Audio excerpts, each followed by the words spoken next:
On va attaquer. Bonjour à tous. Je suis ravi d'être avec vous pour un nouveau webinaire. On est avec Stéphane Escoffier qui est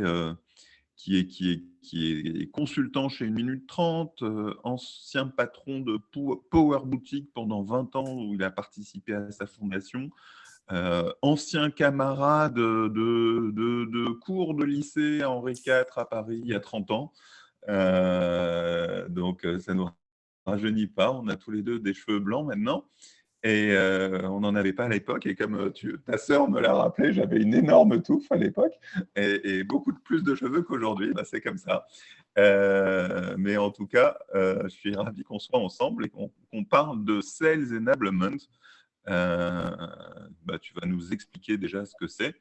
Et puis, on va pouvoir aussi dire pourquoi on a creusé ce sujet ensemble. Mais d'abord, je te laisse te présenter. Salut Stéphane. Salut, bonjour à tous, ravi d'être avec vous. Alors, me présenter rapidement, moi ça fait 20 ans que j'évolue dans la transformation digitale des entreprises, chez des éditeurs de logiciels ou dans les services web. J'ai eu la chance d'occuper différents postes et j'ai été commercial, business dev déjà, et j'ai été directeur commercial, directeur marketing, directeur général. Et j'ai eu l'opportunité de manager des équipes dans ces différentes disciplines. La plus grosse moitié de mon parcours, je l'ai effectué comme entrepreneur, puisque comme me disait Gabriel, à l'âge de 27 ans, en 2001, j'ai cofondé une start-up avec une solution SaaS à destination des TPE, PME. C'était une solution de création et de gestion de site e-commerce. Elle s'appelait Pour Boutique. Voilà, on est monté à 5 millions d'euros de chiffre d'affaires, une soixantaine de salariés, et on a eu plusieurs milliers de clients professionnels en France. En 2018, après l'acquisition de la société par le numéro 1 du marché qui s'appelle Oxatis, j'ai rejoint ce groupe et j'y ai été directeur de la transformation et notamment en charge de ce qu'on appelle les Sales Ops. On va en parler aujourd'hui. Et là, on était sur une direction, en l'occurrence Sales, qui comptait à peu près une grosse quarantaine de commerciaux à titre indicatif. Et puis, ça fait 2 ans que je me suis lancé dans le conseil, évidemment chez 1 minute 30. Et puis via ma société où j'accompagne des dirigeants d'entreprise dans 3 domaines principaux pour faire court: l'acquisition client B2B, le scaling, c'est-à-dire l'efficience opérationnelle pour gérer sa croissance, et puis l'optimisation de la conversion pour les sites B2B et les sites e-commerce. Voilà dans les grandes lignes mon parcours. Super. Tu nous introduis un peu ce que c'est que le Sales Enablement? Oui. Alors, c'est un terme qui est assez récent finalement. En tout cas, il a émergé, comme je le disais pour l'invitation du séminaire, début des années 2010.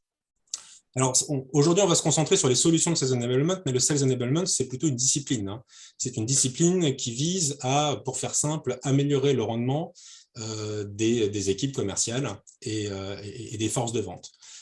Donc, c'est une discipline qui se traduit, on va le voir aujourd'hui, par des outils qui offrent des fonctionnalités qui viennent révolutionner la manière dont on vend, mais ça se traduit aussi par des modifications au niveau organisationnel dans les entreprises. On a des postes de Sales Ops ou de Sales Enablement qui se créent dans les entreprises, parfois des services dédiés, et ils ont pour vocation à venir optimiser le process de vente sur la base des data qu'on récupère, des KPI, et sur la base des bonnes pratiques et de la veille de ce qui est fait par les confrères et concurrents.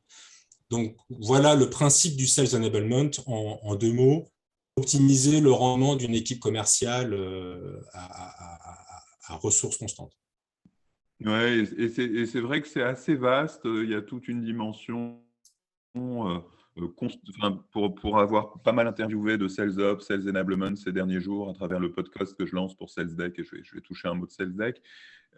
Ces fonctions de Sales Enablement couvrent vraiment beaucoup d'accompagnement des équipes de vente avec toute la partie formation, onboarding, définition des cibles, des segments, constitution des listes de prospects, paramétrage du CRM, structuration des playbooks, ce genre de choses, mise en place de nouveaux tools dont tu vas parler avec des outils d'écoute, mise en place de sessions de roleplay, de coaching.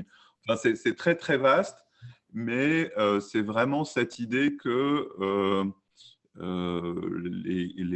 les équipes sales ont besoin d'être backées, d'être soutenues, d'être renforcées, d'être structurées, et que ce n'est pas nécessairement les DIRCO qui sont les mieux placés pour ça.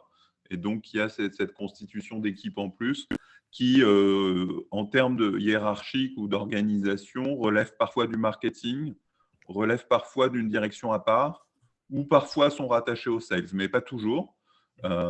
Et souvent, on a quand même une vraie logique de passerelle entre le marketing et les ventes, avec cette équipe de Sales Ops, Sales Enablement. Parfois, c'est distingué. D'un côté, on a la partie Sales Ops qui est plus KPI opération, et de l'autre côté, le Sales Enablement qui va se retrouver plus du côté du marketing.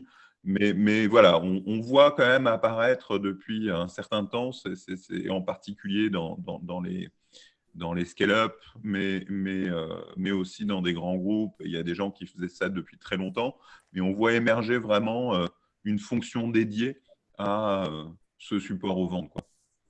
Exactement, exactement. Alors effectivement, comme tu le disais, c'est tout l'objet du webinaire aujourd'hui, hein, c'est qu'on essaie de dresser un tour d'horizon, non pas de benchmark fonctionnel de chaque solution, mais des champs d'application opérationnels du sales enablement au niveau des équipes commerciales. Et comme on le verra, il y a aussi évidemment des impacts très intéressants au niveau marketing, et c'est ce qui explique ce que tu disais, à savoir que le rattachement au niveau de l'organigramme et de l'organisation dans les entreprises varie et peut parfois être attaché au market. Ouais. Alors juste, je le disais en intro, on a travaillé ensemble avec Stéphane sur ce sujet du Sales Enablement pour la simple et bonne raison que la nouvelle entreprise que je lance, qui s'appelle SalesDeck, que je lance donc dans le prolongement de la méthode Q2C Selling qu'on vous avait présentée avec Nicolas Delinière, rentre dans cette grande catégorie des outils de Sales Enablement. C'est un outil qui va permettre de rendre les rendez-vous commerciaux en visio mieux préparés et plus engageants. Et c'est parti de l'envie de faire en sorte que, avec Q2C Selling, on peut construire des playbooks complets, des process commerciaux complets, bien structurés, mais plutôt sous forme de PowerPoint ou de Google Doc, enfin de contenus à lire en décalé qui peuvent être lus lors de l'onboarding. Mais moi, je cherchais une solution pour s'assurer que les commerciaux appliquent réellement les process. Et toute l'année 2021 a été de réfléchir sur cette problématique, comment faire en sorte que les commerciaux appliquent les process pendant leur rendez-vous, en particulier en visio, vu que la plupart des rendez-vous se faisaient en visio. Et on a bossé avec un startup studio, je vous en ai déjà un peu parlé, sur différentes maquettes. On vous a présenté des maquettes en juillet. Et on est arrivé finalement à cette approche de gamification des process de vente sous forme de jeu de cartes. Donc, de fait, je vous invite à découvrir salesdeck.io et je vais vous mettre le lien aussi vers une communauté privée où je donne plein d'infos là-dessus. Pour ceux que ça intéresse, je vais mettre ça dans le chat, mais je vais te donner la parole pour nous dresser un peu le paysage du Sales Enablement et puis que tu nous parles des différentes catégories de solutions qui existent. Oui, bah écoute, avec plaisir. Je pense que ce qu'il est important de rappeler, c'est comment émerger cette nouvelle discipline du Sales Enablement. Et je pense qu'il y a trois phénomènes qui viennent converger et qui conduisent les directions commerciales à se transformer, avec notamment ces outils. La première, évidemment, ça a été le développement du télétravail, du remote. Avant Covid, post-Covid, c'est une tendance qui est très, très importante. La deuxième, ça a été corrélé, c'est le développement de la visio dans les calls et les rendez-vous commerciaux avec les prospects dans la démarche de vente. Et puis la troisième, c'est selon moi la montée en puissance de ce qu'on appelle la génération de millennials dans les décisions d'investissement, notamment chez les acteurs B2B. Et donc on parle d'une typologie de décisionnaires beaucoup plus digital natives et beaucoup plus sensibles voilà, aux nouvelles possibilités offertes par le digital. Donc il y a ces trois tendances de fond. Alors on a quelques chiffres qui attestent de cette tendance-là. Je vais peut-être rapidement en partager quelques-uns, si tu me le permets, Gabriel. Bien sûr, vas-y. Voilà, vous me dites si vous voyez bien mon écran. Ouais, c'est bon. On est bon. Alors bon, on est dans la langue de Shakespeare, mais bon, rapidement, Quelques chiffres au niveau du développement de l'utilisation de la visio dans la vente, ce qu'on appelle le virtual selling. Voilà, les chiffres des différents organismes d'études. Donc, on a 90% des acheteurs B2B qui, évidemment, déclarent préférer les interactions offertes par le virtual selling. On a des études qui montrent une amélioration des taux de transformation, des taux de closing qui va jusqu'à une amélioration de l'ordre de 45% avec l'utilisation de ces outils de virtual selling. Et on a 23% alors ça, c'est plutôt sur la tendance qui existait avant, c'est-à-dire qu'on avait déjà une tendance dans les organisations commerciales d'avoir ce qu'on appelait les commerciaux terrain, les field sales, qui d'ores et déjà, avec la montée en puissance de l'Internet, des outils digitaux, commençaient à être transformés un peu parfois en inside sales. Et cette tendance se poursuit puisqu'on voit qu'on a 23% des CSE qui déclarent être dans cette logique-là. Donc ça, en gros, c'est pour dire que cette tendance du virtual selling, elle est là pour rester. Et bon, ça paraît évident, mais c'est la même chose pour le travail, le télétravail, le travail en remote. On a Forrester. Alors, on a des indications. Moi, la stat que je trouve marquante, c'est quand même les directeurs financiers. 54% des directeurs financiers qui déclarent envisager des plans pour passer toutes les équipes en remote. Donc, c'est quand même, on constate d'ores et déjà dans beaucoup d'entreprises, mais je trouve que c'est une tendance très forte. Et puis, voilà, les recruteurs, les responsables RH disent que de toute façon, pour 49% d'entre eux, ils prévoient de recruter des nouveaux talents en mode full remote. Donc voilà, bon, quelques stats rapides. L'idée de ce webinaire, c'est qu'on soit vraiment dans les discussions, l'échange. Mais voilà, ça traduit cette tendance de fond. Donc je pense que le Sales Enablement, c'est le fruit de ces trois tendances qui convergent. Et puis j'en ajouterai une autre, c'est l'hyper-spécialisation qu'on connaît dans les directions commerciales depuis plusieurs années. Vous le savez, aujourd'hui, on parle de SDR, de BDR, de Account Executive, d'avant-vente, de Customer Success Manager, de Key Account Manager. Bon, j'en passe, c'est des meilleurs. Donc, on voit bien qu'en parallèle de cette spécialisation des organisations de vente, qui n'est pas sans rappeler celle que connues les directions marketing pour moi il y a quelques années, avec toute l'éclosion de la MarTech qui a eu en parallèle. C'est un peu pareil pour moi sur la vente, c'est-à-dire qu'on est en train de se développer une sales tech. Finalement, on avait une MarTech qui prolifique, on a les HR tech, on a les FinTech, et là, on est en train d'avoir des sales tech qui sont en train de se développer pour aider cette transformation des directions commerciales. Je ne sais pas, Gabriel, si tu partages cette analyse.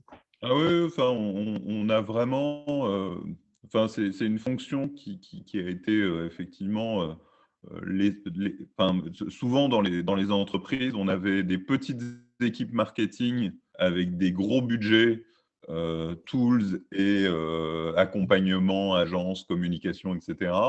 Et des grosses équipes sales avec zéro budget. Là, on assiste quand même au fait de se dire, bon, bah, ça reste des grosses équipes, c'est important, le business, la croissance vient des sales et les sales sont vitaux pour l'entreprise. Et on commence enfin à leur donner des budgets, à les équiper, à les structurer, parce qu'on a bien compris que la vente, c'est plus que du... Enfin, je réussis à utiliser le mot plus, mais on n'est plus dans une logique où c'est uniquement le carnet d'adresses et l'entre-gens du sales qui fait les ventes. C'est beaucoup plus de process, que ça peut être spécialisé, structuré avec les nouvelles organisations qui spécialisent la prospection par rapport au closing, ce genre de choses, et à la rétention de l'autre côté. Donc, on spécialise les équipes et on construit plus de valeur au sein de l'entreprise et de fait, moins de valeur associée au carnet d'adresses en propre du commercial. Oui, et puis même, je dirais presque plus prosaïquement, hein, si on interroge aujourd'hui quelqu'un en lui disant, à ton avis, quelle est la stack marketing au niveau des logiciels utilisés sur les fonctions marketing, on va avoir plein de noms qui vont sortir spontanément, une myriade de noms. Hein. Si on interroge ça aujourd'hui sur la majorité des entreprises, hein, je ne parle pas des quelques initiés, mis à part le CRM, il n'y a pas grand-chose qui vient à l'esprit spontanément quand on parle de quels sont les outils mis à disposition des forces de vente au niveau les logiciels mis à disposition. Donc le CRM, évidemment, on y pense spontanément. On peut parler aussi des solutions de VoIP qui, évidemment, viennent compléter, mais qui ne sont pas spécifiquement sales. Mais alors, attention, je ne m'aliénais personne, je ne dis pas qu'il n'y a pas d'autres solutions utilisées, mais enfin, quand on regarde en termes de pénétration et de taux d'équipement des entreprises, on voit bien qu'il y a là tout un marché qui est en train de se développer. Et voilà, ces solutions qu'on va évoquer aujourd'hui, elles vont… Les chiffres que tu as remontés quand on a travaillé sur le benchmark des solutions par rapport à SalesDeck sont assez révélateurs. Le marché du CRM, c'est autour de 55 milliards de dollars, c'est un truc comme ça, si je me rappelle bien. Là où tous les autres produits de Sales Enablement, c'est 1,5 milliard. Tu me corriges? Oui, c'est ça. Donc, et donc, on voit vraiment l'écart qu'il y a entre toutes les autres solutions autour du CRM que tu vas nous évoquer avec de l'enregistrement, avec du soutien, avec des playbooks, avec machin, etc., qui sont 30 fois inférieures juste au CRM. Oui, et donc avec voilà. Le même type de pricing, parce que dans tous les cas de figure, on est sur un pricing au sales et à l'utilisateur. Donc, c'est vraiment comparable. Aujourd'hui, les gens sont 30 fois moins équipés d'autres solutions que le CRM. D'ailleurs, on en discutera peut-être, mais la question est de savoir, on a une tendance des CRM à se renforcer avec des fonctions de Sales Enablement, et on a des fonctions de Sales Enablement qui sont en train de réfléchir, à tendre vers le CRM. Donc, ça sera intéressant à l'avenir de voir comment tout ça s'organise. Alors, je te propose qu'on aille directement dans les 6 champs d'application principaux de ces solutions pour toutes les personnes de la communauté qui nous écoutent. Alors, le premier, pour moi, ça concerne l'intégration d'une recrue commerciale. Assez simplement. On les appelle en anglais les solutions de Sales Readiness. J'ai utilisé beaucoup de termes anglais obligés sur ces nouvelles solutions. Donc, on a 2 cas de figure dans une équipe commerciale. Soit on a un commercial déjà expérimenté qu'on vient de former sur les offres de l'entreprise, le marché de l'entreprise, les techniques de vente, les clients. Soit, en plus, le commercial est un commercial junior et en plus de tout ce que je viens d'évoquer, il faut tout simplement le former aux meilleures techniques commerciales. Donc, je vais donner 3 chiffres un peu clés des résultats d'études marquants là-dessus. Il y a près de la moitié des directions commerciales de sociétés en B2B qui déclarent un turnover supérieur à 30%. Et si tu parlais des scale-up tout à l'heure, Gabriel, on sait qu'on a des scale-up qui recrutent massivement avec des contingents toutes les semaines, parfois, de nouvelles recrues qui arrivent. Donc, il y a un besoin majeur de former efficacement ces nouvelles recrues commerciales. On considère que le délai moyen de formation d'un commercial, c'est ce qu'on appelle la phase de ramp-up, c'est-à-dire la montée en puissance, sa courbe d'apprentissage pour qu'il soit pleinement opérationnel, elle est en moyenne de 3 mois. Des études qui disent de l'ordre de 64 jours. Évidemment, ça va dépendre beaucoup des entreprises et des cycles de vente, mais ça vous donne une idée. Donc, 3 mois, le délai moyen pour former un nouveau commercial. Et puis, on a un chiffre qui dit que ça va jusqu'à 11 mois pour que le recrutement d'un commercial soit pleinement rentable. Là encore, ça dépend évidemment des paniers moyens des entreprises. Mais on voit bien avec ces 3 chiffres clés à quel point il est stratégique de pouvoir réduire cette courbe d'apprentissage de la nouvelle recrue au sein de l'équipe commerciale. Donc, ces solutions de Sales Readiness, elles consistent en quoi? Finalement, ce sont pour la plupart des solutions de e-learning, des plateformes qu'on pourrait qualifier de learning management system, comme il en existe beaucoup, mais qui sont spécifiquement adaptées et destinées aux équipes commerciales. Donc, on va proposer dans ces plateformes des modules de formation à la recrue commerciale qui vont consister à ce qu'ils puissent consulter des supports définis en fonction du profil et de la fonction du commercial. Donc, on va vérifier qu'il vient consulter des documents, lire des vidéos, visualiser des vidéos, ouvrir des liens. On va lui proposer des exercices, on va lui proposer de répondre à des quiz. On va proposer au commercial des simulations, des exercices en conditions réelles, par exemple à s'enregistrer en vidéo en train de pitcher l'offre ou la société, voilà, pour soumettre ça à son manager. Donc, on a là une première famille de solutions de Sales Enablement qui concerne l'onboarding des recrues commerciales. Quelques exemples de solutions, le Brainshark, Allego, Manticle sont des exemples de solutions leaders sur ce marché-là. Souvent, tu le disais Gabriel, on a des techniques de gamification dans ces solutions pour rendre le parcours de formation plus sympa pour le commercial, avec des logiques d'illustration de la progression du commercial dans son apprentissage. Il récupère des points, il a un score, il récupère des primes quand il a atteint différents niveaux dans sa formation. Donc ça, c'est quelque chose qui se développe de plus en plus à ce niveau-là. Et puis, bien évidemment, ces solutions, j'ai parlé de l'onboarding du nouveau, mais vous comprenez bien que ça s'applique aussi au coaching des commerciaux en place. On peut imaginer que sur une stratégie go-to-market, sur le lancement d'une nouvelle offre, on développe un module dédié pour former toutes les équipes commerciales et pas simplement les nouvelles recrues sur la nouvelle offre en question qui va être lancée par l'entreprise. Donc ça, c'est ce que pour moi, la première application qu'on voit sur ces solutions de sales enablement, et elle est majeure. Le deuxième champ d'application, ça concerne les bibliothèques de ressources d'aide à la vente. On appelle ça en anglais les Sales Content Management. Alors là, c'est assez simple. Je vais vous donner 2 chiffres assez, je pense, évocateurs. Il y a une étude qui explique qu'un commercial passe une demi-journée par semaine à rechercher des ressources marketing ou d'aide à la vente. Donc, une demi-journée par semaine par commercial. On parle des inside sales.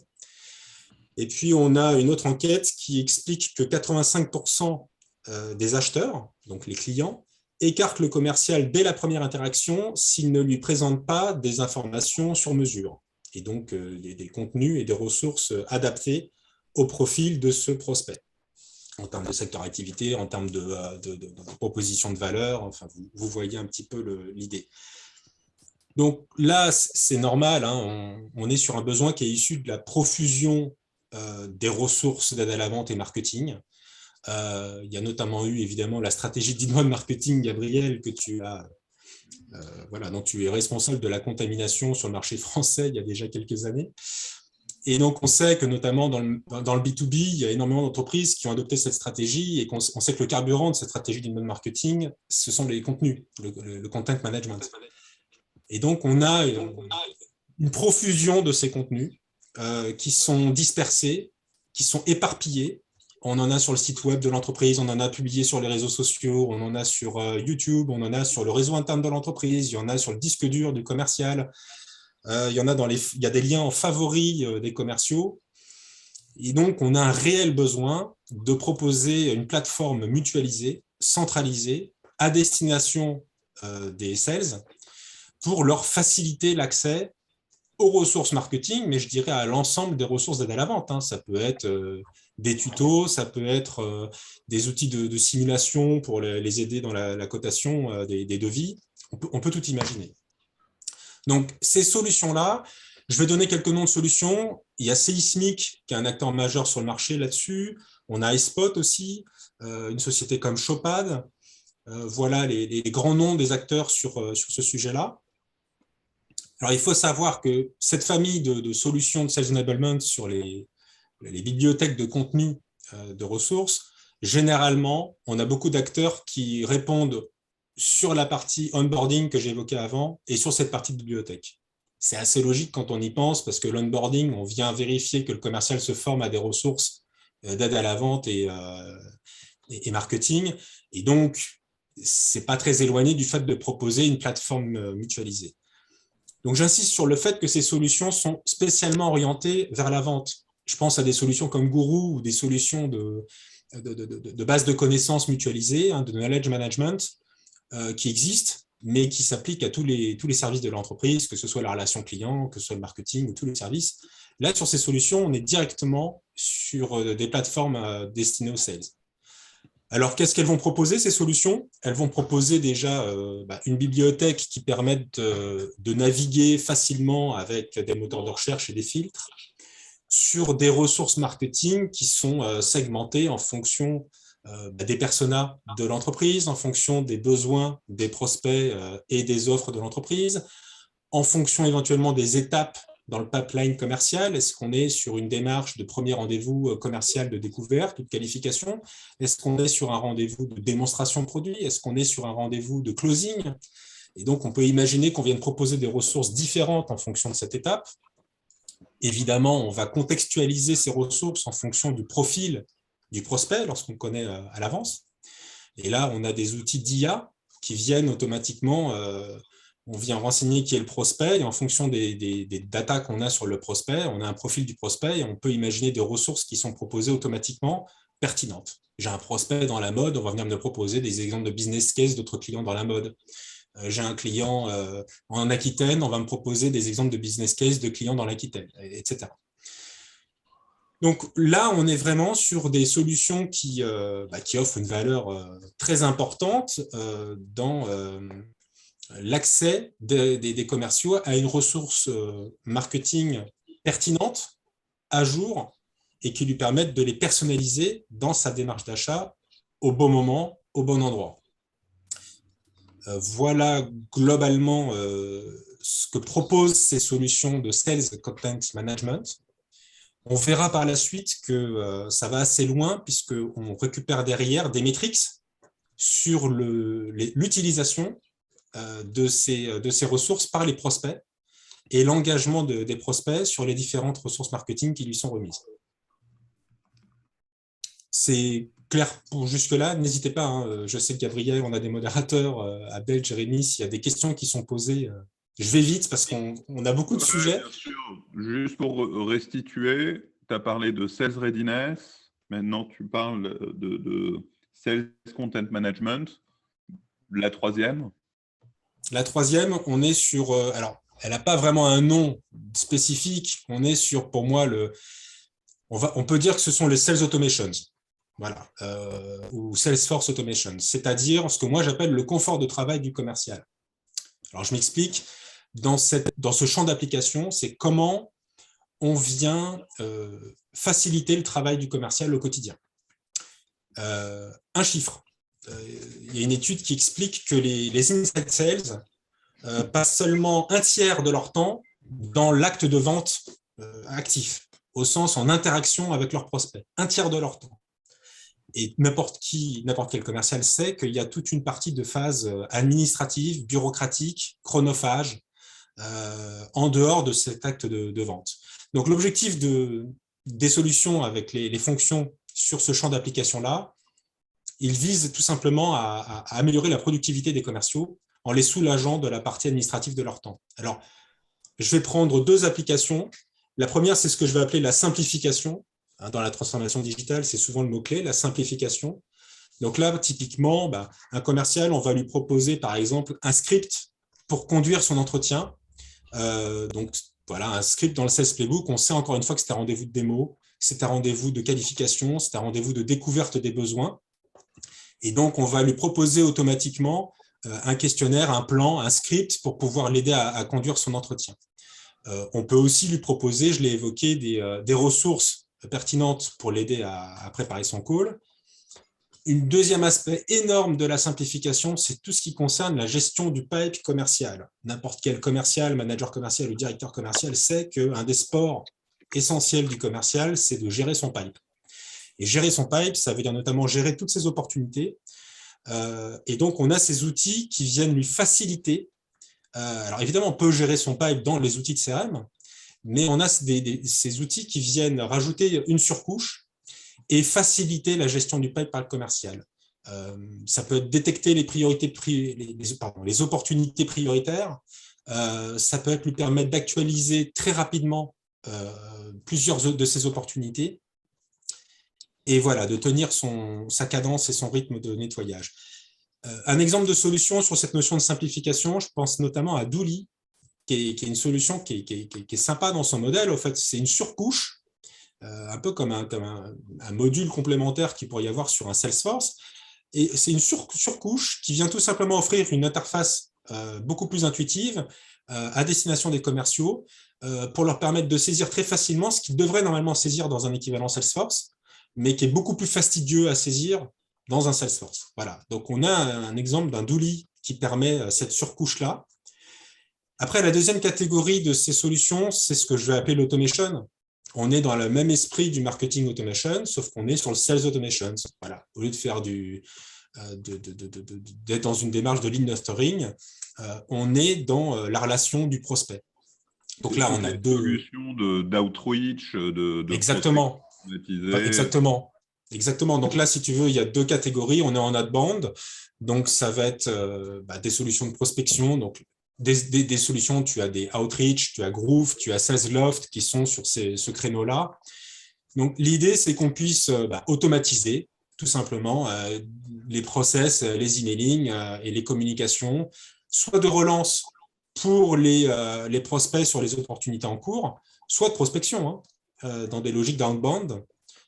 Donc, ça peut être de sourcing de prospects, de détection de profils, de récupération des coordonnées et d'envoi de campagnes de prospection sur différents canaux, email, ça peut être via LinkedIn, via message personnel, ça peut être parfois via SMS. Enfin, voilà. Donc là, on est sur de l'automatisation.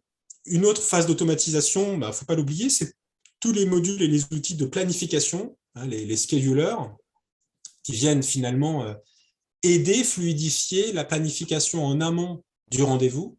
Le prospect, on ne passe pas à 5 appels à essayer de voir quand est-ce qu'il est disponible pour caler le rendez-vous. On a automatiquement des synchronisations qui sont sur les agendas Outlook, Google Agenda ou autres, du prospect et du commercial, et on va proposer automatiquement plusieurs plages de rendez-vous en fonction des créneaux disponibles. Donc ça, c'est un gain de temps qui est énorme. On l'oublie parfois, mais c'est énorme. On a évidemment les outils, on en parlera après, mais de tout ce qui est retranscrit. Je ne sais pas si vous avez vu que Google vient de sortir dans sa suite Workspace son outil à la Calendly, qui a été le précurseur. HubSpot l'a intégré dans son CRM. Au sein de Microsoft, il y a aussi un outil qui est tout pourri, mais il y en a un. L'automatisation de rendez-vous, c'est devenu une vraie commodité maintenant. Quand tu as géré un plateau de commerciaux et que tu vois le temps qui passe à caler les rendez-vous avec les prospects, tu comprends vite. C'est extraordinaire, mais... Je n'ai pas trouvé de stats sur le temps passé par le commercial là-dessus, mais je sais d'expérience qu'il est loin d'être anodin. Et puis, c'est parfois très agaçant pour le prospect, reconnaissons-le. Ah oui, c'est une perte de temps pour tout le monde. Voilà. Il ne faut pas oublier non plus, dans la simplification et l'automatisation, moi j'inclus la retranscription audio, c'est-à-dire que pendant qu'on conduit notre entretien commercial, il y a une prise de notes automatique qui est faite de manière à pouvoir être utilisée plus tard. Donc ça, c'est quand même, on est dans ce champ d'application de la simplification et de l'automatisation. Et puis, le fait qu'on puisse récupérer les notes, enregistrer les rendez-vous visio, ça peut permettre de faciliter le suivi, le follow-up du dossier avec le prospect. Donc, ça, c'est un champ. Encore une fois, je ne suis pas dans des familles de solutions, je suis dans le champ d'application. Et là, on est sur le champ d'application, comment on vient faciliter, offrir du confort de travail, améliorer la productivité. C'est un peu le concept du commercial augmenté que les journalistes adorent. Moi, je n'aime pas trop comme terme, mais bon, voilà, on comprend bien ici. C'est bon jusqu'à présent, je peux continuer. Des remarques, Jérémy ou Abdel, des questions? Non, on est bon? Non, on est bon. Tout le monde est passionné, c'est génial. Alors, là, un autre point. Donc là, on est dans le 4e champ d'application. C'est ce que je vais appeler l'amélioration de l'expérience prospect. Je pense que voilà, on parle beaucoup d'expérience employée, d'expérience utilisateur, d'expérience client. Et en fait, on va parler de plus en plus de l'expérience prospect dans l'acte de vente. Alors, il y a un terme pour ça qu'on appelle le sales engagement. L'idée, c'est vraiment de réfléchir à comment on vient améliorer l'expérience que vit notre prospect, que ce soit par le fait qu'on lui propose dans la démarche d'achat des contenus plus pertinents, plus appropriés, sur mesure par rapport à ses besoins et ses attentes. Le fait qu'on ait une démarche commerciale intelligente avec des relances appropriées par des canaux intelligents, une vraie réactivité et qu'on ne tombe pas dans le harcèlement ou dans le manque de réactivité. Il y a une notion qui est très importante, on a parlé du virtual selling, c'est toute la notion visio. Comment on fait en sorte que le rendez-vous en visio avec le prospect soit un petit peu plus pro et offre davantage d'interactivité que mon rendez-vous avec ma grand-mère que je vais faire à titre perso ce week-end. Donc voilà, ça passe par comment on propose des fonctions qui rendent la virtual selling plus immersif, comment on le rend plus interactif. Donc là, je pense que tu en parleras, Gabriel, après avec SalesDeck, parce que c'est un des gros points forts de SalesDeck. Mais typiquement, voilà, on a aussi des fonctions du type co-browsing. Quand on est en rendez-vous live avec le prospect, comment on peut offrir au prospect la possibilité de naviguer directement dans la fenêtre partagée pour gagner du temps. Il y a le fait de proposer, de télécharger, de communiquer des documents en live. Donc voilà, tout ce qui concerne l'amélioration de l'interactivité pendant le rendez-vous visio.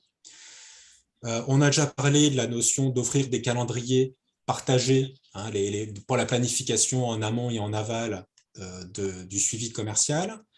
Il y a le fait aussi pour le prospect de recevoir un compte rendu clean, rapidement, structuré par les outils qui aident le commercial à réaliser des contenus, des comptes rendus à valeur ajoutée avec des annexes pertinentes. Et puis, on peut inclure aussi dans ces solutions d'amélioration de l'expérience prospect, il ne faut pas l'oublier, toutes les solutions du type signature électronique, du type DocuSign ou autres, qui permettent aux clients parfois de signer la vente dans certains domaines sans même passer par une interaction avec le commercial en live, quoi. Donc, voilà pour ce champ d'application que j'appelle l'amélioration de l'expérience prospect. On peut y inclure le concept de Digital Sales Room.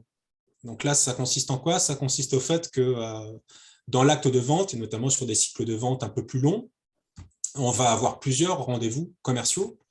Et donc, on vient proposer pas simplement une interface pour faire des rendez-vous en visio plus interactifs, mais on vient proposer un espace partagé, sécurisé avec le prospect, qui est un espace collaboratif. Et là, on va pouvoir continuer à échanger dans cet espace, à demander des documents, à déposer des documents. Et ça peut aller jusqu'à le fait de réaliser l'offre commerciale, le devis et jusqu'à même la signature contractuelle. Donc, on a sur ces notions-là de solutions, si je reviens sur la partie gestion, en dehors de SalesDeck évidemment, mais qui vont intervenir sur la partie amélioration du rendez-vous en live visio, il y a des solutions comme Demodesk ou Journée Sales qui se positionnent un peu sur cette thématique-là. Alors, une petite variante, une incise sur ce côté Sales Engagement.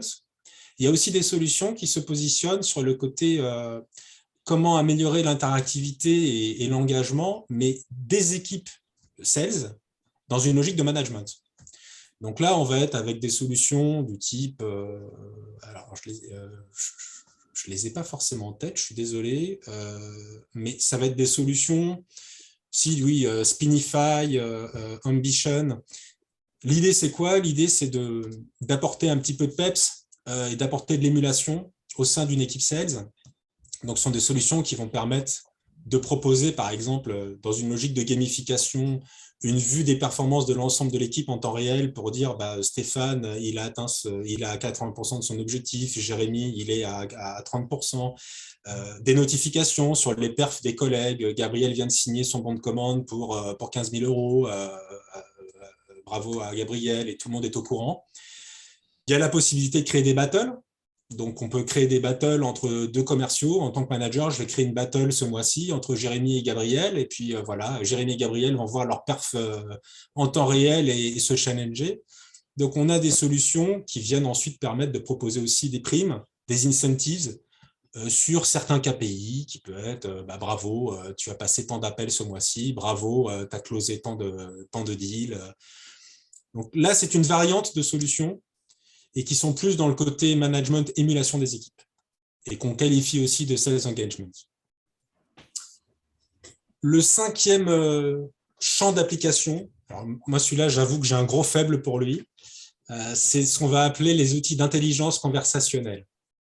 Alors là, pour moi, c'est magique. Alors des solutions dans ce secteur-là, on a Gong, évidemment, aux US, on a Chorus, On va faire un coucou aux Parisiens, un petit cocorico à Mojo, qui est une belle solution aussi dans ce domaine.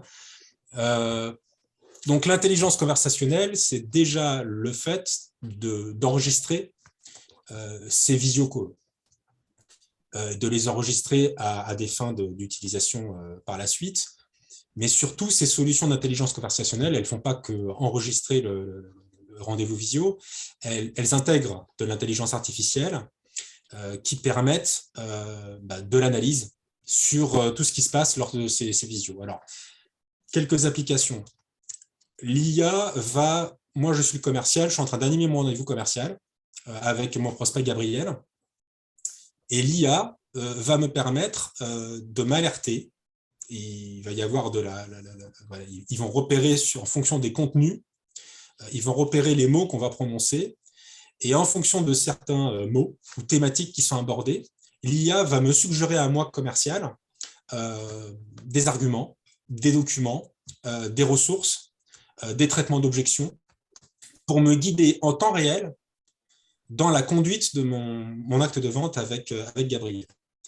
Donc ça, c'est extrêmement puissant. Ça veut dire qu'on n'est pas juste avec un playbook où on demande au commercial d'appliquer des consignes, c'est-à-dire qu'en temps réel, on vient alerter le commercial. Donc ça s'applique d'ores et déjà sur ce que j'appelle les contenus du rendez-vous commercial, c'est-à-dire qu'est-ce qu'on y dit. Je vous donne un exemple. On va parler à un moment donné du RGPD. Le prospect m'interroge sur comment est-ce qu'on répond à la problématique de confidentialité des données personnelles. Eh bien, l'IA va reconnaître ça et va me dire, sur ce sujet-là, voilà quel argument on a et voilà quelles ressources on peut transmettre au prospect. Un autre exemple, le prospect va me citer le nom d'un de mes concurrents. Et donc, l'IA, pareil, va repérer ça et va me proposer de poser une bonne question bien formulée, ce qu'on appelle dans le jargon commercial une battle card, hein, c'est-à-dire un traitement d'objection en dynamique. Donc ça, c'est un premier point qui est extrêmement utile. L'IA de ces outils d'intelligence conversationnelle, elle va faire autre chose. Elle va aussi guider le commercial en temps réel, non pas par rapport à ce qui est dit, mais par rapport à la manière qu'il a de conduire son entretien, donc sur la forme. Je m'explique.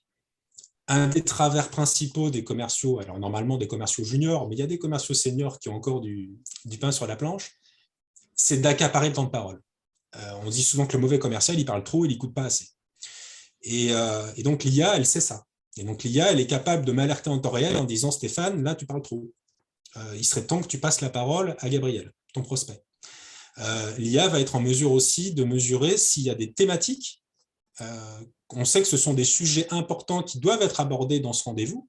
Par exemple, encore une fois, par rapport à la typologie du rendez-vous, hein, rendez-vous de cold call en outbound, ça peut être un rendez-vous, je vous l'ai dit, de démo logiciel, un rendez-vous de qualification. On sait qu'il y a des sujets abordés. Et ce sujet, il n'a pas encore été abordé. Et donc, l'IA va venir dire, attention Stéphane, tu n'as pas parlé sécurité. Attention Stéphane, tu n'as pas encore parlé marché, tu n'as pas évoqué les business cases sur ce marché-là. Donc voilà, on a cet outil de recommandation en live et d'aide pour le commercial pour mener son entretien. Alors, moi, j'ai des retours un peu mitigés de l'utilisation de ces outils qui sont bien rentrés, mais sur lesquels les prospects avec qui j'ai discuté me disaient qu'ils avaient du mal à mesurer le ROI. Donc, tu as un côté très séduisant. Tout ce que tu décris est quand même très séduisant, effectivement. Mais ils ont du mal à mesurer le ROI et à se rendre compte de l'efficacité de l'outil. Alors, je te remercie pour la transition parce que là, j'évoquais une des vertus qui est ce côté un peu donc, donner des consignes en live au commercial pour améliorer son acte de vente en live. Mais tu parles de ROI, il y a un deuxième bénéfice qui est l'usage que je peux faire de ces rendez-vous qui ont été enregistrés en visio. Et là, il y a plusieurs usages intéressants. Le premier, c'est déjà d'aider dans le coaching, c'est-à-dire que le commercial a la possibilité de s'auto-évaluer, puisque à chaque fois, l'outil va lui donner des indications sur qu'est-ce qu'il a bien fait, mieux fait, pas très bien fait dans chaque entretien qu'il a construit, sans avoir forcément un manager ou un père qui vient lui faire la remarque. Donc, c'est un très bon outil pour aider le commercial à comprendre sur quel aspect il progresse, il a progressé, et sur quel aspect il a encore des leviers d'amélioration. Il y a un deuxième élément qui est très intéressant, c'est en management. En management, c'est un outil qui est très intéressant. Pourquoi ? Parce que vous avez l'ensemble des rendez-vous visio qui sont enregistrés pour l'ensemble des commerciaux du plateau. Donc, le manager, le commercial ou le commercial senior, tuteur, qui est chargé de chapeauter le junior, il a la possibilité, au fait, de pouvoir réécouter des rendez-vous plutôt que de faire des doubles appels à l'ancienne, comme ça se faisait encore souvent dans des entreprises.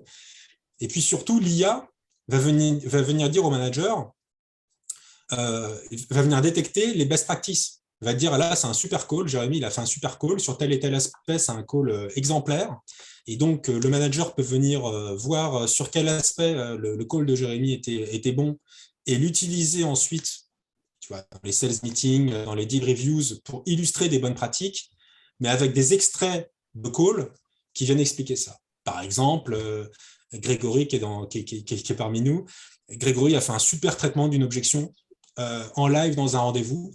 Et bien, plutôt que d'expliquer ou de demander à Grégory en sales meeting d'expliquer ce qu'il a répondu au prospect, il n'y a pas besoin parce que c'est enregistré. Donc, on va juste isoler cet extrait, on va le montrer. Et non seulement on peut le montrer dans un sales meeting, mais en plus, on peut ajouter cet extrait dans la fameuse bibliothèque des ressources ou du playbook pour la formation des commerciaux. Et donc, tu vas l'utiliser en disant, le nouveau commercial, si un jour tu appelles l'objection, eh ben, regarde, tu n'as qu'à écouter ce que Grégory a dit sur ce sujet-là. Et donc, tu te retrouves à devoir pouvoir extraire à la fois des exemples d'illustrations de best practice qui aident à la vente, et parfois, il faut dire, de mauvaises pratiques, mais pas dans le sens où on va venir appuyer là où ça fait mal pour le commercial, mais en faire profiter et réfléchir toute l'équipe pour réfléchir à des solutions. Donc ça, je pense que cet aspect-là, il est très important dans ces solutions, au-delà, si tu veux, de l'aspect IA temps réel. Ouais, le retour, il était sur l'ensemble des fonctionnalités. Ah d'accord, ok, pardon. Ça incluait ça aussi, mais Ok. il y avait Écoute, vraiment ouais, d'évaluer le ROI, quoi. moi, en tout cas, ce qui est certain, ce que tu dis, c'est, enfin, moi, pour en avoir parlé aussi avec pas mal d'amis directeurs commerciaux, head of sales, généralement, c'est soit des étoiles dans les yeux qu'ils ont quand on parle de ça, soit c'est carrément, ils sont choqués, tu vois. Donc, après, je serais intéressé d'avoir les retours voilà, sur du plus long terme. Je pense que ce qui est certain, on en parlera, c'est qu'en termes de déploiement, pour le coup, c'est très important au niveau du management des équipes voilà, de faire de la pédagogie et d'impliquer les équipes pour que ce soit vécu de manière positive et pas comme une manière un peu de flicage négative. Le dernier champ d'application de tous ces outils, et j'aurais fini mon tour d'horizon, ça concerne les data metrics. Évidemment, tous ces outils ont pour vocation, vous l'avez compris, d'offrir au fait des KPI, des metrics, des data, des données qui vont permettre d'améliorer le process de vente. Donc, elles vont donner des indicateurs en fonction des typologies de l'appel. Je vous l'ai déjà dit, est-ce que c'est un first call, est-ce que c'est une découverte, une démo, un cold call, une relance, un closing? On va pouvoir le faire, donc récupérer toutes les informations qui vont permettre de dire, sur cette typologie d'interaction commerciale, voilà ce qui marche bien, ce qui ne marche pas bien. Donc, il y a une segmentation en fonction du type d'appel, une segmentation en fonction du poste, un SDR, un BDR, en Customer Success Manager. Ça offre une meilleure connaissance prospect. On sait quelles sont les ressources marketing que le prospect consulte. On sait, je n'ai pas cité des solutions comme PandaDoc, mais les solutions qui permettent aussi de savoir si le prospect reçoit le devis ou l'offre commerciale, est-ce qu'il l'ouvre, est-ce qu'il la consulte, combien de temps il passe sur chaque page du devis ou de la propale. On a des statistiques sur ces taux d'ouverture, sur l'engagement du client, sur les ressources et les bons de commande. On a des métriques qui sont super importantes pour le management et le coaching des équipes commerciales. On l'a déjà vu, on a des informations par commercial, on peut avoir des informations sur une équipe commerciale donnée et sur toute la team. Et donc là, ça offre une possibilité de personnalisation du coaching de chaque commercial qui est extrêmement appréciable. Sur le process de vente, tout simplement, ces solutions, elles permettent aussi d'affiner tout ce qui est forecast, c'est-à-dire les prévisions commerciales, d'ajuster les cadences commerciales dans la construction du pipeline et de tout ce qui est mis en place comme opération de cadence. On va savoir quel est le script qui fonctionne le mieux, quel est le template de mail qui fonctionne le mieux, combien on a dû faire de relance sur tel type d'appel, quelles sont les durées moyennes d'appel. Enfin, on a énormément de data. Alors, qui dit énormément de data dit il faut avoir le bon sens et la capacité de traitement et de ces data. Mais voilà, moi j'aime bien prendre un exemple. Pour moi, on passe de la loupe du détective au microscope à balayage électronique, quoi, en termes de finesse d'analyse et de granularité de données. Et donc, ça permet vraiment d'affiner de manière pertinente et sur la base de data l'ensemble de l'organisation et du process de vente. Donc, c'est le dernier élément que je donnerais. Et puis, cet indicateur de progression de chaque commercial et la détection de signaux, parfois des signaux faibles. Un commercial, des fois, c'est un coup de mou, il y a des signes de relâchement. Tes outils vont te permettre de le détecter. Ou au contraire, un commercial se met à très bien carburer et tu détectes très vite en tant que manager. Voilà, j'espère que je n'ai pas été trop long, il y avait beaucoup de choses, j'ai été très rapide. Non, non, c'était très riche, merci beaucoup. Je vais rebondir un peu sur cette présentation pour faire une forme de synthèse, puis un peu présenter SalesDeck en avant-première. On le voit qu'il y a aussi, et ce que tu décris, énormément d'outils, de nouvelles fonctions. Donc, c'est à la fois très bien, parce qu'on vient équiper les commerciaux, on leur donne plus de matière, plus d'outils, on leur simplifie la vie, on crée plus d'engagement, on a plus de data, etc. Et à la fois, l'une des perceptions aussi ressenties, c'est que waouh, tout ça, ça fait beaucoup d'outils à apprendre, à chaque fois avec des interfaces, des ergonomies, des trucs un peu disparates. Dans un des chiffres Gartner que tu as trouvé, on entend les clients qui disent on aimerait un outil unique qui soit plus simple, qui fédère ça. Alors, certains outils s'étendent, s'étendent, s'étendent. Et je trouve, et moi, ce qui me rend hyper confiant par rapport à SalesDeck, encore une fois, je vous invite à aller sur le site salesdeck.io et je vous remettrai le lien vers la communauté lu.ma/salesdeck pour être informé du lancement. Mais ce que je trouve hyper intéressant dans ce qu'on a imaginé sur SalesDeck, c'est qu'on a une forme d'anneau unique qui les fédère tous, un peu comme dans Le Seigneur des Anneaux, parce que la force et l'originalité de SalesDeck, c'est de modéliser les processus commerciaux différemment sous forme d'un jeu de cartes. Et cette modélisation par carte, où une carte représente une question, une réponse à poser, un document, un sujet à aborder, etc., elle permet justement d'assembler un certain nombre des fonctions que tu évoquais. On est naturellement dans un outil un peu comme des Modest ou ClearSlide, de plus grand engagement avec le client. En plus, on est sur des logiques de partie avec le client interactif. Donc, les deux joueurs, vendeurs et acheteurs, sont dans l'interaction, ce qui n'est pas le cas des autres solutions. On construit des comptes rendus à la volée. On a une nouvelle forme de représentation du compte rendu. On capture comme ça des éléments pour travailler du replay, pour retravailler sur du coaching, pour faire naturellement de l'onboarding et du roleplay. On agrège de la data de façon différente, on intègre les choses dans le CRM. Tout ça avec, on a 3 interfaces, je crois, dans la solution. On a la main où tu prépares tes cartes, on a le plateau où tu joues tes cartes, et puis on a une 3e interface pour construire son deck. Et c'est tout. Et en 3 interfaces, on va réussir à fédérer quasiment l'ensemble des fonctionnalités que tu as évoquées. Et je pense que ce qui fait vraiment l'intelligence de la solution qu'on lance et dont je suis assez fier, c'est cette unification, simplification dans l'interface qui rend toutes ces nouvelles fonctions compliquées fédérées naturellement à un seul endroit. Et bon, le produit n'est pas encore lancé. Je l'ai pas mal pitché. Pour l'instant, les retours sont très positifs, mais personne n'a pu tester le produit, y compris Jérémy, moi. On commence à voir des trucs, mais on n'est pas encore au bout du produit. Mais si le produit est aussi souple que ce qu'on a imaginé, aussi fluide, ben, on va être capable de vraiment démocratiser ce Sales Enablement et de vraiment démocratiser toutes les fonctionnalités dont tu parles assez naturellement dans une interface unique. Et ça, c'est vraiment ce que je souhaite à ce produit. Écoute, je confirme en tout cas pour avoir eu le privilège de donner mon avis sur l'UX et les interfaces. Je peux confirmer qu'il y a eu un gros travail qui a été fait sur l'ergonomie et sur la facilité d'utilisation voilà, de l'outil. Et je confirme il couvre un grand nombre de ces champs d'application qu'on a évoqués aujourd'hui, ce qui est aussi l'une de ses forces, clairement.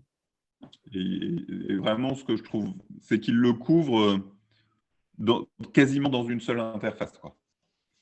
Et donc facile à approprier, facile à adopter. Je vous remets dans le chat le lien vers le lancement. Si vous avez des questions, n'hésitez pas. On a une question d'Abdel sur est-ce que ces solutions de Sales Enablement sont utilisées en France? Alors, oui, sauf qu'au fait, on est encore, selon moi, c'est encore des happy few dans les sociétés. On est au tout début de la phase d'équipement en France. Donc, elles existent, certaines sont commercialisées déjà depuis quelques temps, mais elles sont encore très peu connues et encore peu utilisées par rapport aux US. Et puis, voilà, tu disais, Gabriel, pour moi, on va vers une sales tech. De la même manière qu'on a eu la Martech, l'éclatement et la profusion des solutions que tu évoquais, qui a aussi un vrai sujet en termes de marketing. D'ailleurs, HubSpot surfe là-dessus en essayant de tout rassembler de son côté. On va avoir le même sujet sur les solutions de sales. Oui, bien sûr. Et effectivement, Jean-Philippe Cugnier liste l'ensemble de ces solutions, etc. Exactement. Et elles sont très nombreuses et elles se multiplient de façon très régulière.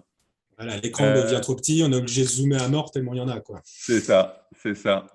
Moi, je dois vous quitter, comme je vous l'avais dit en introduction. La semaine prochaine, on va parler de Brain Fiction. Je ne me rappelle plus le nom de l'invité, si tu peux me le partager, Abdel, mais je vais le retrouver sinon. Et je vous laisse pour l'after pour poser à Stéphane toutes les questions et échanger et débriefer ensemble. Est-ce que tu es avec moi, Abdel? Non, mais je vais essayer juste de trouver le nom de l'invité pour. C'est qui? C'est Monique Large. Je viens de te l'envoyer. Super, merci beaucoup. Donc, avec Monique Large la semaine prochaine pour parler de Brain Fiction, un sujet donc très, très différent du Sales Enablement qu'on a évoqué aujourd'hui. Merci beaucoup, Stéphane. Merci à tous. Merci, Gabriel. À la semaine prochaine. Salut à tous. Merci. Nous, on va pouvoir continuer, Jérémy, d'après ce que je sais, on peut continuer ensemble sur les questions et un petit after autour de ce webinaire. Ce que je vous propose, c'est que je n'ai pas eu le temps si vous voulez, on peut aussi aborder les bénéfices d'avantages marketing pour les directions marketing de ces solutions, parce que c'était dans le plan, mais on n'a pas forcément le temps de l'aborder. Jérémy, je pense que… Oui, peut-être qu'avant ça, est-ce que quelqu'un a des questions par rapport à tout ce qu'a dit Stéphane ou tout était clair? Je sais pas s'il y a des gens qui parlent, j'ai l'impression qu'il y a… Si, dans le chat, oui, je vois des noms de solutions qui remontent. Merci pour cette présentation. De rien, avec plaisir. Ok. Je vois pas de questions. En tout cas, si vous avez des questions, n'hésitez pas à ouvrir votre micro et à les poser directement, enfin, et à interroger Stéphane directement. Et effectivement, il y a toute la question de l'alignement marketing et sales. Tout à fait. Est-ce que, enfin, il y a beaucoup d'outils, et dans ce cas-là, s'il y a de plus en plus d'outils sales, quel est le rôle du marketing dans la prise en main de ces outils? Et est-ce que toutes les configurations se font du côté sales ou alors on a encore besoin et encore plus besoin qu'avant des équipes marketing? C'est une première question. Alors, pour te répondre, oui, déjà évidemment, on est sur des solutions. on en a parlé au niveau organisationnel, hein, on est vraiment au carrefour entre... on est sur de la connaissance prospect, donc quelque part de la connaissance marché, on est sur des ressources d'aide à la vente, donc il y a forcément une forte voilà, interconnexion sur ce sujet-là entre marketing et les sales. Si je devais déjà dresser un petit peu les 4 points clés pour moi que ces solutions viennent apporter aux directions marketing en application. Bon, déjà, la première, ça va de soi, c'est que généralement, c'est plus confortable dans les directions marketing quand les équipes sales performent. Hein, c'est généralement un contexte plus confortable que quand elles ne performent pas. Mais sinon, on a les solutions de Sales Content Management, hein, on l'a vu tout à l'heure, donc ces solutions qui permettent de rassembler l'ensemble des ressources marketing à destination des commerciaux. C'est très intéressant pour les équipes marketing. Les commerciaux ont la possibilité de donner leur feedback aussi dans ces plateformes sur les ressources. Donc, on peut avoir les membres des sales qui vont dire telle ressource, mon prospect l'a adoré, telle ressource, j'ai eu telle remarque, telle ressource, il faudrait la mettre à jour. Donc, on peut avoir des inputs par rapport aux ressources des commerciaux eux-mêmes. Et surtout, on a de la data derrière. On est capable de mesurer très précisément quelles sont les ressources consultées par les prospects, quelles sont les ressources qui ont pesé dans la décision d'achat et dans le closing de la vente. Donc, ça permet vraiment de mesurer de manière assez précise le poids de toutes les ressources marketing sur la vente, ce qu'on avait du mal à faire jusqu'à présent. Et c'est aussi des solutions qui sont très précieuses dans les stratégies go-to-market. Typiquement, on a besoin d'aligner les sales et le marketing au lancement d'une nouvelle offre. Et on va avoir besoin de s'assurer que l'ensemble de l'équipe commerciale est homogène dans sa connaissance de la nouvelle offre, dans la maîtrise des arguments, dans la maîtrise de la proposition de valeur et des avantages concurrentiels. Et donc, on a ces solutions donc de Sales Readiness et de Sales Content Management qui vont beaucoup aider à à assurer le succès du go-to-market sur une nouvelle offre. Donc voilà pour moi les... Et d'un point de vue organisationnel, ça ne veut pas dire aussi qu'on s'approche de plus en plus vers un directeur marketing-vente, plutôt que soit marketing d'un côté et vente de l'autre? Alors là, moi, je suis content d'avoir l'avis de la communauté. Moi, je pense que ça pourrait faire l'objet d'un webinaire en soi, parce qu'aujourd'hui, on voit bien que toutes les entreprises se cherchent sur l'organisation. On a des équipes où les SDR sont rattachés au marketing, on a des équipes où la qualification se fait encore au niveau commercial. On a même, j'ai vu il n'y a pas longtemps une scale-up qui isolait le marketing dans son organigramme, dans une dimension qui était plus stratégique. Enfin, je pense que c'est compliqué de répondre à cette question-là. Je pense que c'est une vraie question de savoir comment l'impact que ça va avoir au niveau des organisations. Ce que je peux dire pour répondre à ta question tout à l'heure, quand même, Jérémy, c'est que ces outils proposent de l'IA, ils sont super riches, mais ce n'est pas eux qui font le boulot quand même. C'est-à-dire qu'il y a quand même tout un travail, déjà de déploiement, interconnexion technique. Bon, tous ces outils sont généralement avec des API ouverts qui permettent des interconnexions avec les autres outils de la stack, et notamment la CRM ou l'outil de téléphonie. Mais voilà, je veux dire, si je prends une solution de Sales Content Management, il va évidemment y avoir besoin de faire tout un travail d'inventaire de l'ensemble de ces ressources marketing qui sont éclatées de partout, dans leurs différents formats, vidéo, pour les différents canaux de diffusion, réseaux sociaux, plateformes vidéo, sites internet, etc. Et donc, ce travail, il est énorme. Alors, il est vertueux, hein. C'est-à-dire qu'au passage, tu fais un gros nettoyage dans tes ressources marketing, tu viens les rassembler, tu viens les organiser, les structurer, tu les mets à jour. Enfin, c'est un travail en amont qui est absolument nécessaire. Et derrière, il faut les alimenter dans la machine pour qu'elle remplisse son rôle vis-à-vis des commerciaux. Si je prends l'exemple des solutions qui vont proposer des guides d'entretien pour les commerciaux, là, c'est pareil. Je veux dire, c'est l'entreprise qui va venir adapter, personnaliser en fonction de ses techniques de vente et de son sales playbook, les templates de mail, les relances commerciales, les templates de scripts d'entretien qui sont proposés.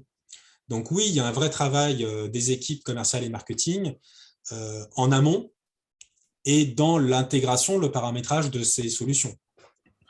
Et d'un point de vue adoption de l'outil, C'est vrai que les sales, c'est pas ceux qui sont le plus fans des nouveaux outils et de tout ce qui est très techno. Enfin, c'est pas péjoratif, hein, déjà qu'on leur met un CRM, t'as l'impression qu'on leur demande la lune.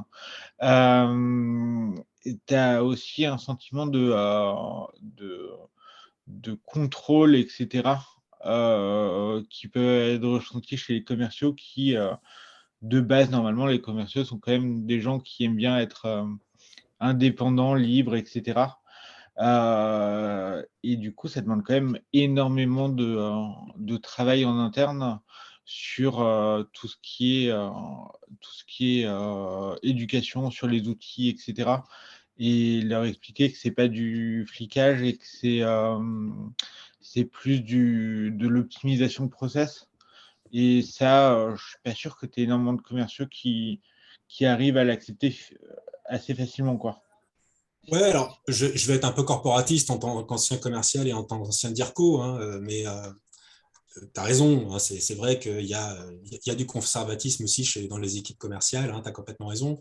Après, je ne pense pas qu'il y en ait beaucoup plus que quand tu viens déployer un nouvel outil de gestion de projet avec des équipes, tu vois, de production, ou un nouvel outil marketing sur des équipes marketing. Je pense que quelles que soient les solutions, tu as toujours, de toute façon, c'est l'histoire de la transformation digitale, hein, tu as toujours des frictions à la conduite de changement. Et donc, là où tu as complètement raison, c'est qu'il ne faut pas faire l'erreur de déployer ça au forceps et d'être dans une logique où on met un petit peu les équipes commerciales devant le fait accompli et elles vivent ça davantage comme une contrainte. Et comme toutes les réussites je dirais, d'implémentation de solutions dans les sociétés, c'est vrai aussi pour les CRM, hein, que tu évoquais. Moi, j'ai déployé du Salesforce dans des sociétés, donc je l'ai vécu en tant que directeur de société où j'ai travaillé. C'est hyper important de consacrer le temps à cette phase de pédagogie, d'impliquer les équipes, de leur expliquer le pourquoi du comment, de leur expliquer en quoi ça va venir les aider et pas simplement bousculer leurs habitudes à court terme. Et voilà, donc cette part de concertation en amont, de sensibilisation, du pourquoi on fait ça, de tous les bénéfices qu'elles vont retirer, et aussi une forme de responsabilisation en leur disant maintenant, on va réussir le déploiement si on y met tous d'une autre, et on fait partie intégrante de la réussite du déploiement, nous les équipes commerciales. Donc, tu as complètement raison sur ta recommandation, mais j'aurais tendance à dire que c'est une recommandation qu'on retrouve un peu à chaque fois qu'on vient déployer un outil impactant dans une direction de l'entreprise. Mmh. Ouais, mais après, c'est vrai que j'ai l'impression quand même qu'au market, les gens sont plus habitués aux outils et à la mise en place de nouveaux outils que les équipes commerciales, quoi. Ouais, mais tu as raison, mais n'oublie pas que ça fait 15 ans en fait que les martech se sont développés. Donc, c'est Oui, aussi, dans 15 ans, je te garantis que les équipes commerciales, on dira qu'elles sont beaucoup plus à même de travailler. Aujourd'hui, elles utilisent quoi comme outil de digitalisation, les équipes commerciales, à part leur CRM? Elles n'en utilisent pas. Donc, c'est sûr qu'elles n'ont pas la même maturité d'utilisation qu'ont les directions marketing avec les solutions de marketing qui existent depuis 15 ans, si tu veux. Mais je pense que c'est plus une conséquence du fait que justement, ces solutions n'existaient pas et qu'elles sont en train d'arriver, en tout cas en France, elles arrivent, ouais. plutôt que le fait qu'ils soient plus réfractaires que les autres. Parce que quand je te cite tout ce que ça peut offrir pour permettre au commercial de closer ses ventes, d'atteindre son objectif et d'avoir un confort de travail plus important, le commercial, il n'est pas contre. Hein. Ouais, non, non, je comprends. Surtout pour toucher ses Euh, primes et obtenir son variable. Hein. Il est loin d'être contre. Hein. ouais, on est d'accord. Super.